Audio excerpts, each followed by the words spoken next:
Good morning, Mary. I need your help today. Good morning, John. What do you need? I need to access the AWS console, but I don't remember how to do it. No problem. First, you need to open your web browser.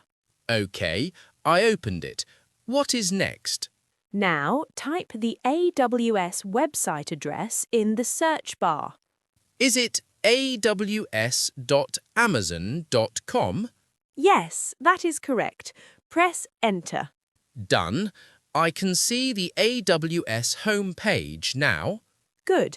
Now, click on the button that says Sign in to the console.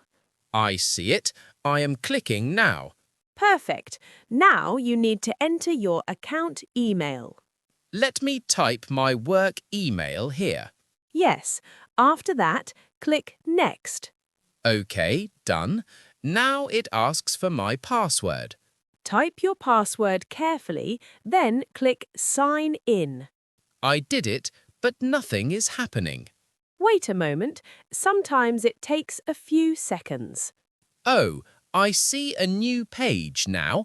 It asks for a code. That is the two-factor authentication. Check your phone for the code. I found it. The code is 482951. Good. Enter the code and click Submit. Great. I am inside the AWS console now. Excellent. Now you can see all your services here. Thank you so much, Mary. You are very helpful. You're welcome, John. If you need help again, just ask me.